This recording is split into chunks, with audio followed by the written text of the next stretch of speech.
Kane, Commander of U.S. Northern Command, General Gregory Gio, Commander of the Southern Border Task Force, Major General Scott Noman, Command Sergeant Major Brett Johnson of the U.S. Army's 10th Mountain Division, Administrator of the Drug Enforcement Agency, Terry Cole, and many other members of our administration who have done an incredible job on the border. You know, people forget now that the border has been secure for actually 7 months, think of it, more.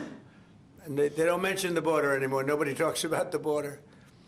They talk about affordability, and we're the ones that are bringing the prices down. We were given the worst inflation in our country's history, and we're bringing the prices down.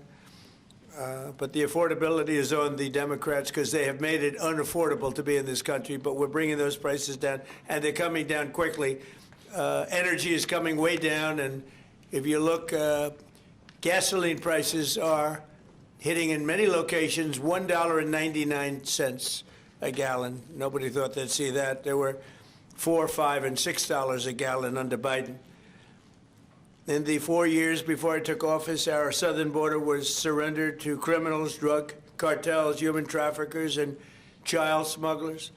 Our entire southwest border on the Mexican side is under the physical control of cartels that are among the most violent entities nobody's ever seen anywhere on the planet, the most violent people on the planet. Remember when the Democrats and others, the radical left, used to say that the people they're allowing into our country, immigrants, are nice people. They're not violent like our people. Well, they make our people look like babies.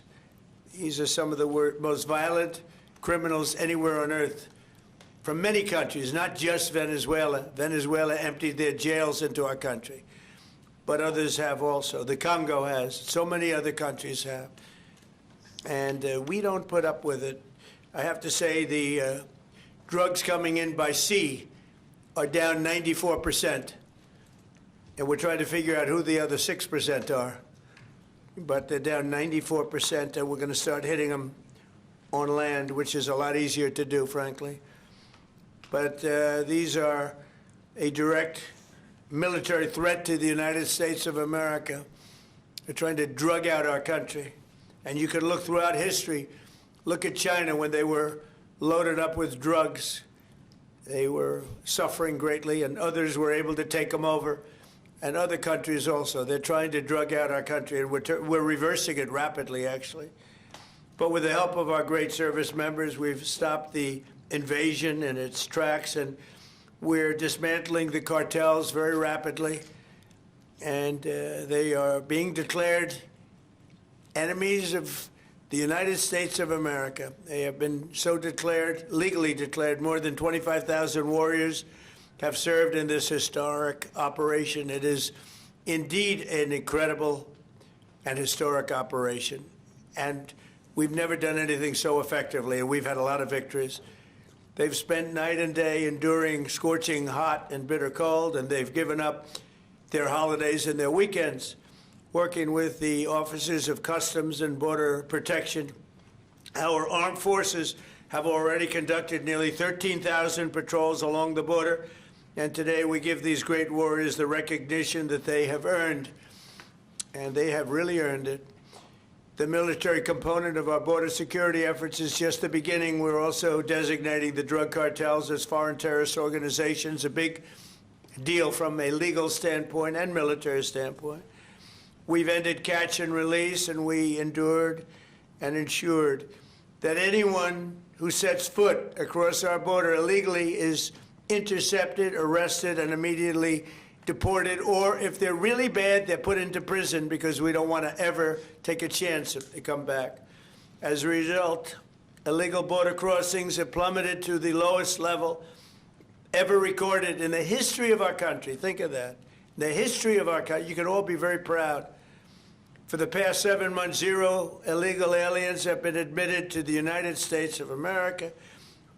We inherited the worst border in the history of our country, one of the worst borders, I would say, in the world. I can't imagine any border in the world being worse when they allowed 25 million people to come in. And again, many of these people are gang members and from prisons and jails, from mental institutions and insane asylums. And some of the worst people on earth, they're allowed to come into our country. We're getting a lot of them out. We've made a big dent. And the self-deportation is something nobody talks about, but literally millions of people are self-deporting because they don't want to be captured. Once they're captured, they don't have the chance to self-deport. They never have the chance to come back into our country. We inherited that border from an incompetent administration and turned it into the strongest border in the history of our country. So we took the worst border in the history of our country, and in a period of 2 months, we turned it into the strongest border in the history of our country. During this time, we've also achieved a 50% drop in the amount of fentanyl coming across the border, and China is working with us very closely in bringing down the number and the amount of fentanyl that's being shipped. You know, fentanyl is very bad when you mix it with certain ingredients, but it also is very important for medicine, for anesthesias, various other things. I want people to understand that. It's not made necessarily for bad. When it's mixed with certain things, it becomes bad. And that's what's taking place in Mexico. And we've got it down to a much lower number, not satisfactory, but it will be satisfactory soon. In May, we executed the largest fentanyl bust in the history of the U.S., seizing 3 million fentanyl pills all at one time. Think of that, 3 million pills. It's amounted to billions of dollars worth of drugs. And last month, we seized another 1.7 million fentanyl pills in the state of Colorado, the poorly run state of Colorado, with a governor who's incompetent, and frankly, with a governor that won't allow our wonderful Tina to come out of a jail, in a high-intensity jail, because she caught people cheating on an election, and they said she was cheating. She wasn't cheating.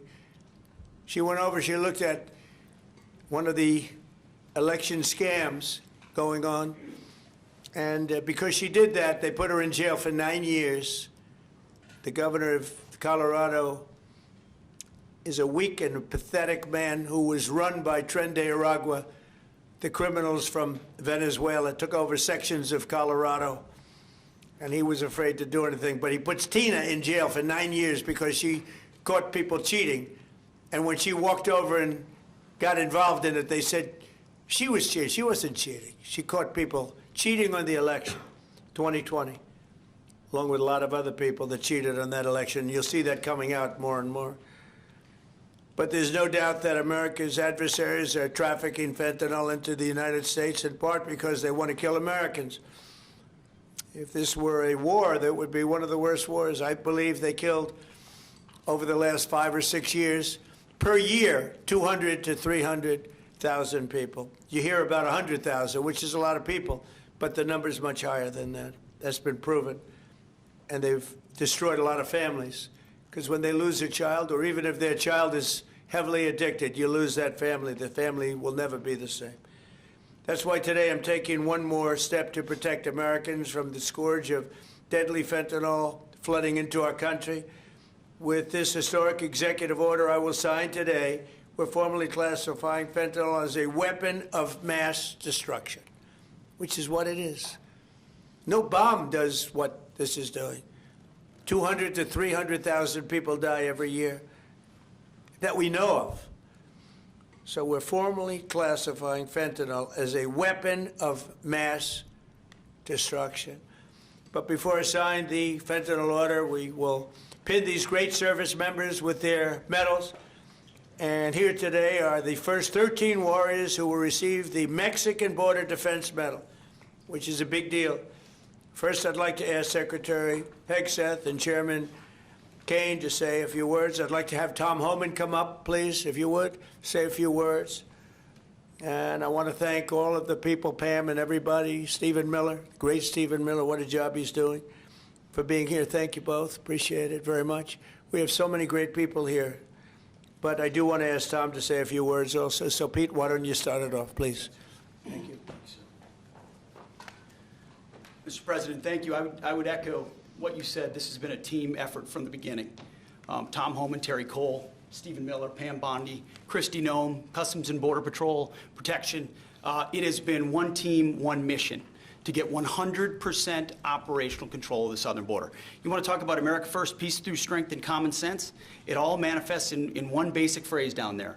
Border security is national security. And we had the task of 100% control, and because of these men and women back here, we've achieved that. Nobody is crossing the southern border. And I want to give a big shout out to our Northern Command, General Guillot. From day one, our department didn't look at the border this way before you. Joe Biden allowed an invasion of this country. Tens of millions of people, drugs, gangs, violence, and the military jumped to it on day one with our partners. Ultimately, it was incredible Americans. There's 13 up here with us today. They all represent about 2,000 people who've served at the border so far.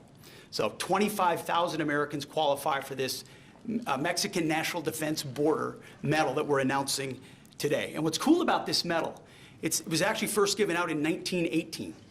So we're reviving an old medal that existed, was given to men and women who defended the southern border. We found out about it. We used the exact same foundry with the exact same imagery, same color, same medal, same everything. So our men and women will be wearing that very same medal as Americans 100 years before who were asked to defend the sovereignty of our country. President Trump was elected to do that. You have done that, Mr. President. We're proud of this mission. We're proud to defend the American people. And pinning these medals on is an example of how important it is to us. So thank you, Mr. President. Appreciate it. Thank you.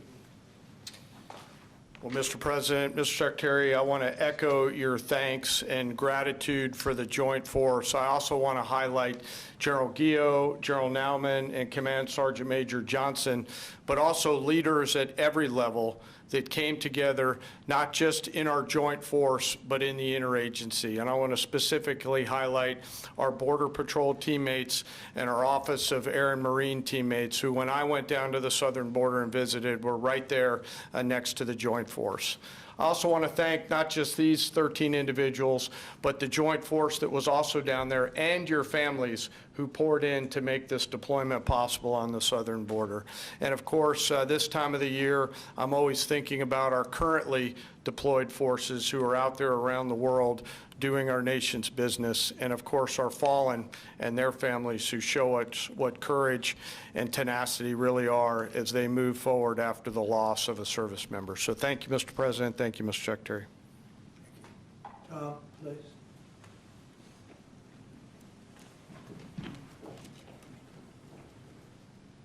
You know, it's always an honor for me to be in the Oval Office with the greatest president of my lifetime. Yes, I said it, and I meant it. You know, I just got home last night. I toured the border in California, Arizona, and Texas. I did it in a four-wheel drive. I did it on the river. I did it from the air. Hundreds upon hundreds of miles of border. I didn't see one illegal alien. Not a single one. I've done this since 1984. I worked for 6 different presidents. No one's done more than President Trump. What he has done is gave us the most secure border in the history of this nation. Hard to stop. I went to hundreds of miles of border and didn't see one illegal alien. Incredible, considering the Biden administration, we had 10, 12,000 a day, most released in the United States. I'm proud to be with these patriots behind me. I'm already proud to be in the Oval Office of the President, but being with these heroes, I met some of these soldiers down on the border. And actually, a shout out to Fort Drum, New York. We got some 10th Mountain Division here, so Elise Stefanik, Claudia Tennant, we all love Fort Drum and the 10th Mountain. So look, this is a game changer. I want to make something perfectly clear, because we get attacked all the time being inhumane. The Biden administration is much more humane. It's a bunch of crap. Because there's been studies done that 31% of women that make that journey through the cartels get sexually assaulted. They get raped. And not just the women, children too. I've done numerous investigations in that. Sex trafficking was at historic highs with that open border. Fentanyl, historic highs that killed 250,000 Americans. No inspector terrorists that came across the border. Record, historic. What happened under the Biden administration was the most inhumane thing I've seen in my lifetime. Now that the border is 96% decline, 96% less people are coming, how many women aren't being raped? How many children aren't dying making that journey? How many women and children aren't being sex trafficked into this country every day? How many known suspected terrorists aren't just walking across that border?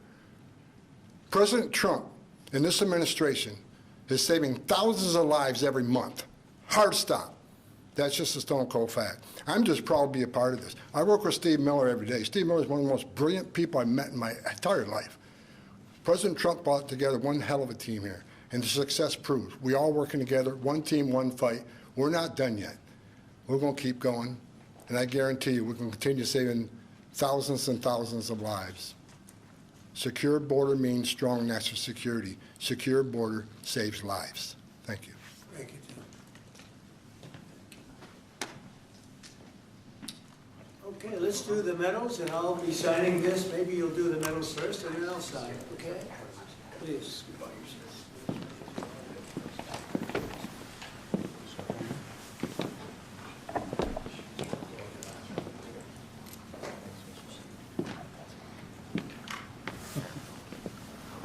Nice medal. It's not bad.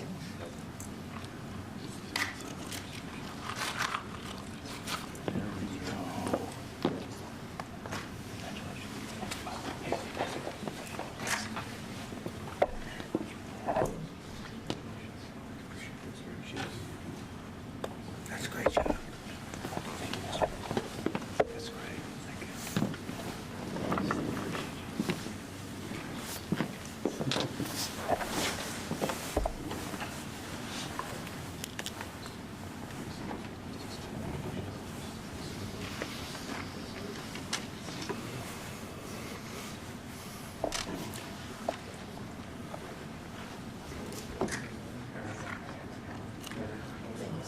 Great job. Great job, fellas.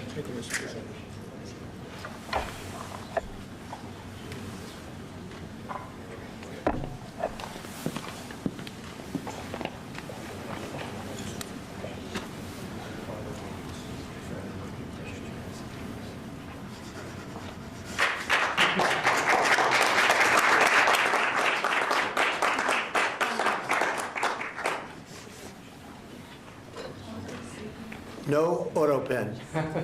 None, ever. We don't like auto pens, right? We don't like auto pens. How about gathering around me, and we'll hold this up. Congratulations, that's an amazing job. Come on around, come on around. Let's take a good picture.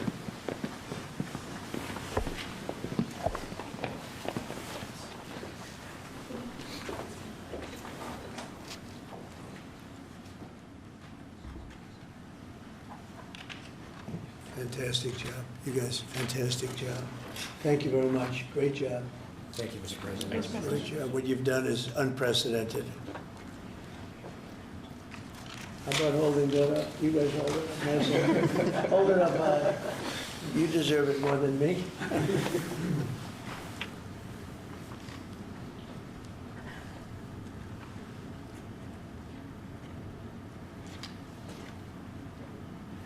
So I'm going to give you another medal, though, that may be more beautiful. I'm not sure it means as much, but it's really good, okay?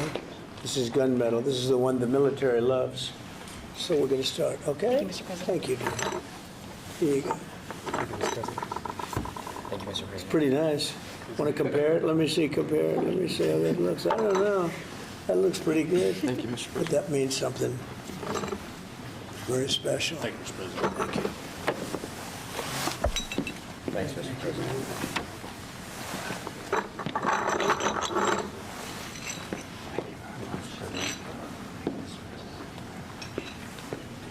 You can, what you can do, tie it around your neck. Just get a nice ribbon. I think you'll like it. It's special. We don't give them to many people. Thank you, Mr. President. Thank you, Mr. President. Thank you, Mr. President. Come on over here. Come here. Look at this guy. The man who made it happen. That's four sides up big. That means a lot up there.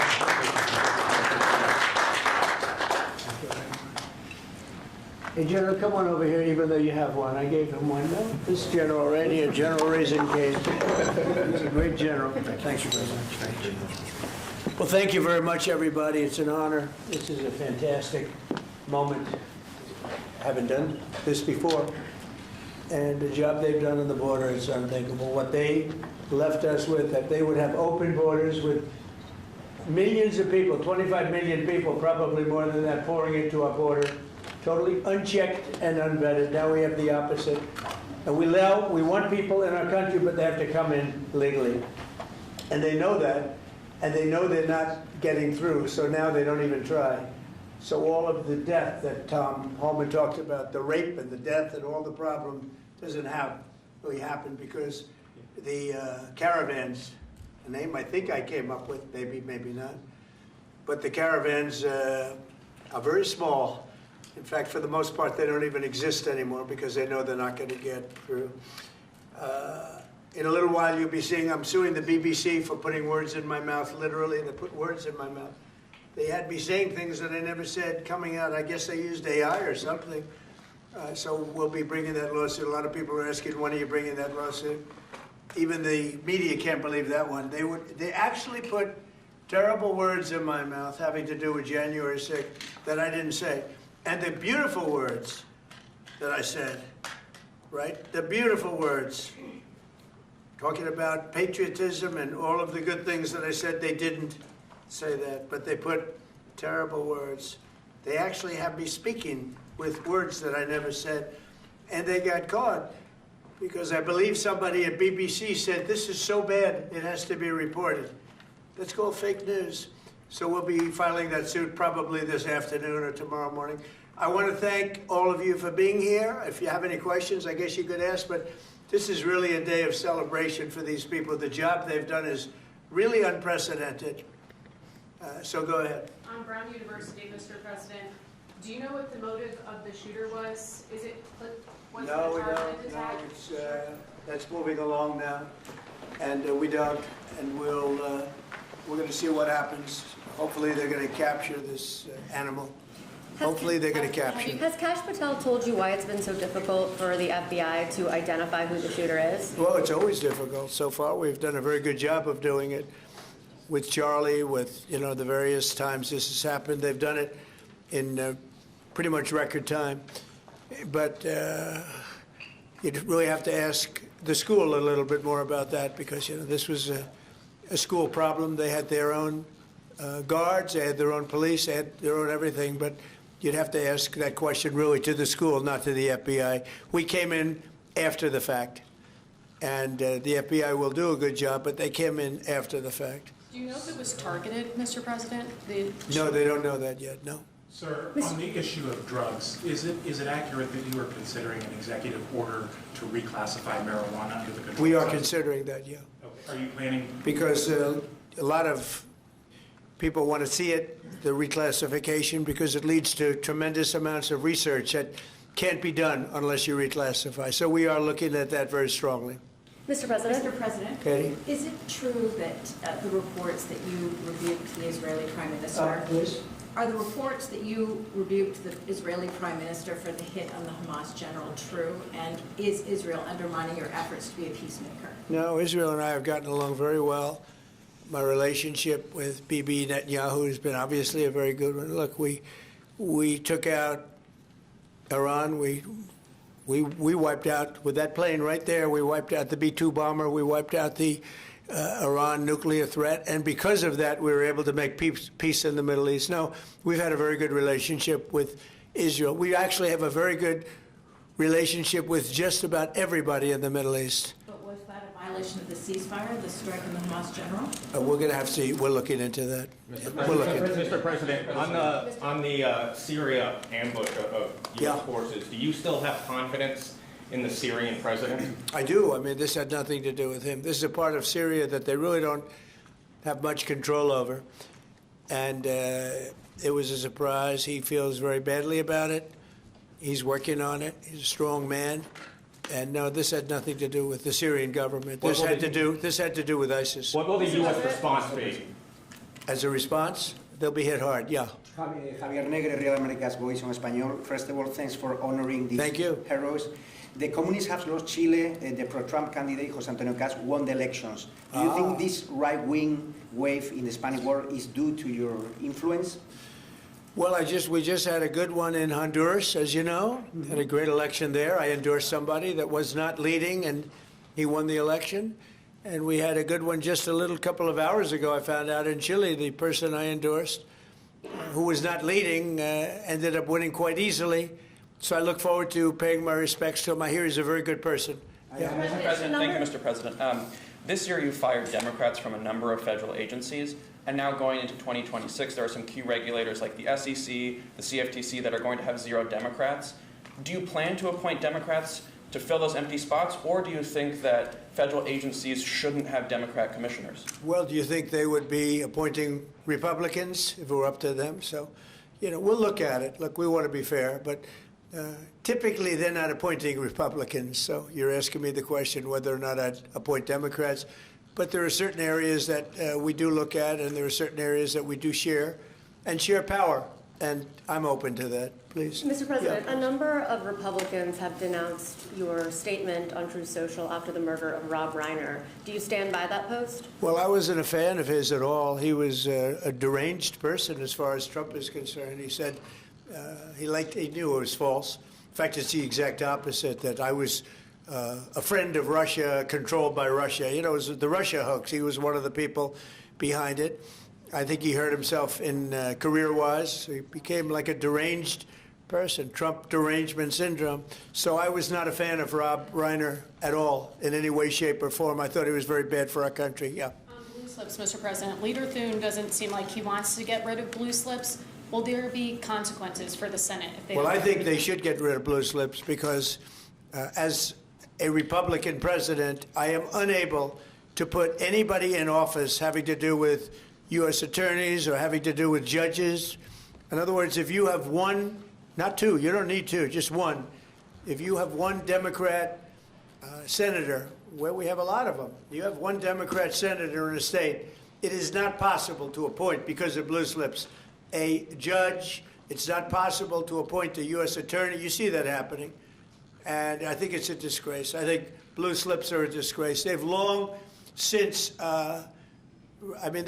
they should not be relevant anymore. This is a different world than it was 15, 20 years ago. That was a gentleman and gentlewoman world. This is a little bit different, unfortunately. Yeah, please. Mr. President, what do you want to see Congress do this week as it relates to health care and the expiring ACA? Yeah, that's a good question. I'd like to see the people get the money. I'd like to see all of the money that's going to the Democrat insurance companies. The insurance companies are making a fortune. They're up 1,700% and more.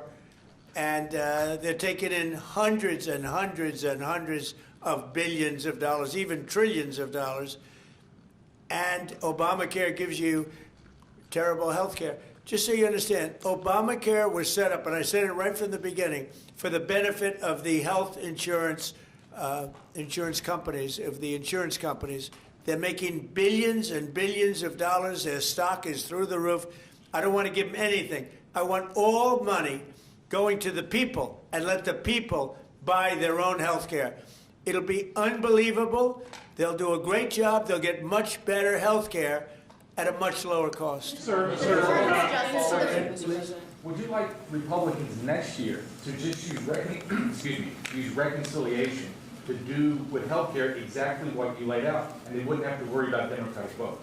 Well, that or knock out the filibuster. If you knocked out the filibuster, it would all go away. But we have a few people that wouldn't do that. It's crazy. Look, we should knock out the filibuster. And if you did that, we'd get voter ID. You'd have no mail-in voting, all things that make our elections dishonest. And you'd get a lot of other things having not even to do with voting. But Republicans should knock out the filibuster, and we should approve a lot of things. You wouldn't have January 30th looming, because you have the 30th of January looming. You know that, right? And if we knocked out the filibuster, it would be just a simple approval. But you have some Republicans that they're unable to explain why. If you ask them why, they're unable to explain it. They cannot win the debate. but they should knock out the filibuster. And frankly, they should get rid of the blue slips too, yeah. Mr. President, the Democrats won Miami, where you won the election 1 year ago. Do you think it's because of the Hispanic media like Telemundo that are publishing fake news about the ICE operations? How do you plan to win back those votes for midterms? Yeah, well, I won that whole election, and you know, it's interesting. When I'm not running, we don't do as well. Yeah. And I'm going to try and get that changed for the midterms. But we did have a big win in Tennessee, as you know. Matt Van Epps had a big win in Tennessee against a very strong candidate, attractive candidate, who a lot of people thought would do very well. And Matt won by a lot. And I won Tennessee by a real lot. You know, we had a great election. We won every single swing state. We won the popular vote. We won everything. And there's a thing that they have now, districts, which is a big deal. I think in a way it's the most important stat from the standpoint of, you know, looking at numbers accurately. So out of thousands of districts, I won 2,750 versus 525. Think of that, 2,750 versus 525. It was great. That's why the map, when you see a map of the election, it's all red, other than two little narrow lines on the other side. Please. Sir, Jimmy Lai was convicted today in Hong Kong. Do you have any reactions? I feel so badly. I spoke to President Xi about it, and I asked to consider his release. He's not well. He's an older man, and he's not well. So I did put that request out. We'll see what happens. Okay? Yeah, please, Katie. Question about Ukraine. Now that the meetings in Berlin have wrapped up with Zelensky, is there a timetable for going to Moscow? Is a delegation going? Well, I think that the delegation is largely there right now, actually. They're in Europe, and they met with those people that I called out before, the various countries, plus some others. They want to see it end, Katie. They want to see it end. They all, I want to see it end. They want to see it end. I actually think that President Putin wants to see it end. You know, I've had good talks. We've had good talks with Russia, and I think they'd like to get back to a more normal way of life. Mr. President, follow up there. An Article 5-like deal seems to be emerging without NATO membership for Ukraine. If such a security guarantee is offered, what incentive is there for Ukraine to give up any sort of territory? Well, look, you have, well, they've already lost the territory, you know, to be honest. I mean, the territory is lost. But in terms of security guarantee, we're working with Europe on it. Europe would be a big part of that. And we're working on the security guarantees so the war doesn't start up again. We don't want to have a war start up again. You know, as I said, with Thailand and Cambodia, two people I get along with great. And I dealt with them, and I called them, and I said, look, fellas, you got to relax. You got to take it easy. They lost. You know, they started the war again, and I got it ended. And things like that are going to happen, war. There's nothing pretty about war, nothing good, and there's nothing you can do to predict what's going to happen.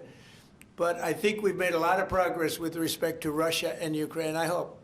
You know, last month, it was close to 27,000 soldiers were killed, mostly soldiers, but 27,000 people, but mostly soldiers were killed last month in Russia versus Ukraine. Is there a time limit on security guarantees? Well, there's no time limit. The time limit is whenever we get it done. I mean, we're going to try to get it done. We're making progress. It's more difficult than anybody could have thought. I would have said that half of the wars that I got settled, some were going for over 30 years, that half of them should have been more difficult, and they actually haven't been. There's a lot of dislike between the two leaders, you know that, and so it probably makes it a little bit tough. Have you spoken directly to Putin? Have you recently spoken directly to Putin? Yeah, I have. On Syria, Mr. President, on the U.S. troops killed in Syria over the weekend, why do we have troops in Syria? Because we're trying to make sure that there's going to be and remain peace in the Middle East, and Syria is a big part of it. The new leader is a strong person, and that's what you need. This is a rough part of the world, and it's been amazing what's taken place in Syria. We got rid of Assad. We got rid of other people that were really bad people, and that we're in the way of peace in the Middle East. You know, we have legitimate peace in the Middle East, first time in 3,000 years, and we have 59 countries backing it. And we'll see what happens with Hamas. We'll see what happens with Hezbollah. But regardless, I mean, we have countries that want to go in and clean that out if we want them to do it. But they said, in the case of Hamas, they said that they're going to disarm, and we're going to find out whether or not that's true. Hezbollah in Lebanon has been a problem. We'll see what happens there. But there is legitimate, large-scale peace in the Middle East. And if there weren't, we wouldn't have been able to make all of those deals that we've made with the various countries. They would have never been able to do that. If, for instance, if Iran, if we didn't, with that B-2 bomber right there on the desk, if we didn't, of which we just ordered a lot more of the newer version, totally stealth. They could not see it. They knew it was coming. They had no idea where it was. It was pretty amazing, actually. Every bomb hit its mark perfectly, despite CNN trying to say differently. They didn't know. They just, you know, hoped. They hoped that we didn't, but it turned out that they did. Atomic Energy Commission confirmed it. So did Iran confirm it. They got knocked to hell.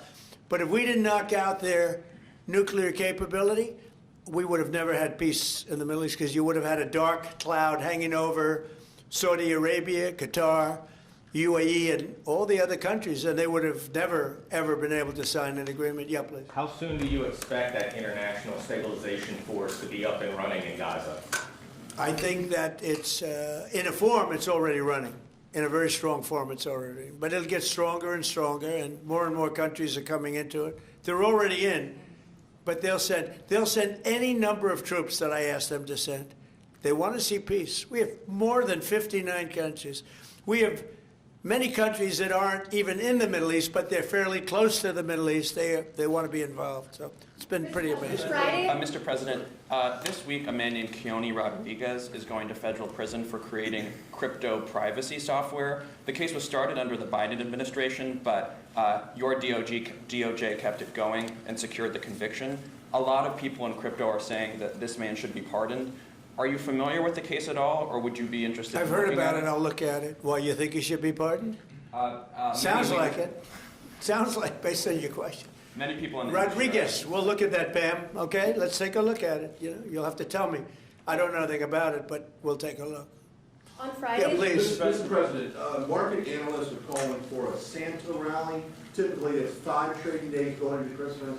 You know, in the first 2 trading days in January, that's a sign of market optimism. Do you anticipate, along with the historical low gas prices, that continuing into the first quarter of next year? Well, we've had the greatest stock market in history, Brian. We have a stock market that's gone up 52 times to new highs during a 10-month period, my 10 months. You know, my first 10 months, we set a record. 52 days, we had the highest stock market in history, including a day ago.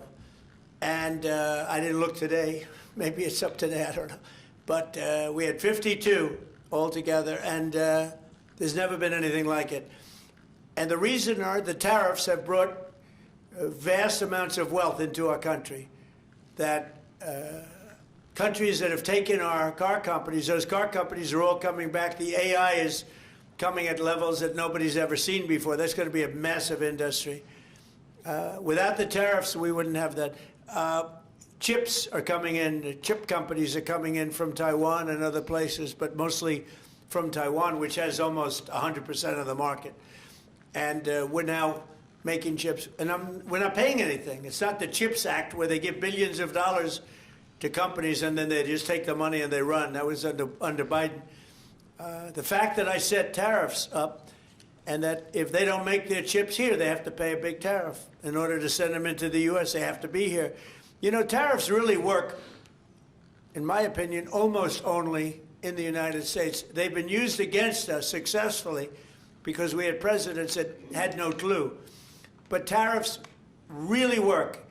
We have taken in hundreds of billions of dollars with tariffs, and more importantly, we've taken in countries and companies where, and even countries have sent their car-making people into the United States in order to avoid paying tariffs. And they'll build a plant and they'll hire our people to make the cars.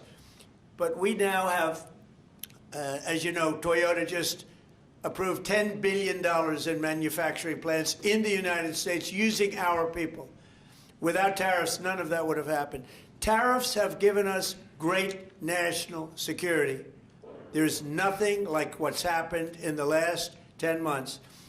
Tariffs have given us tremendous national security and tremendous wealth. Thank you all very much. Thank you. Thank you, guys. Thank you, Mr. President. Thank you, press. Thank you. Thank you. Thank you, press. Thank you. Thank you, guys. Thanks for talking. Thank you. Okay, you guys can grab everything. Thanks, guys. You can grab everything. Thank you. Stay back. All right, appreciate you.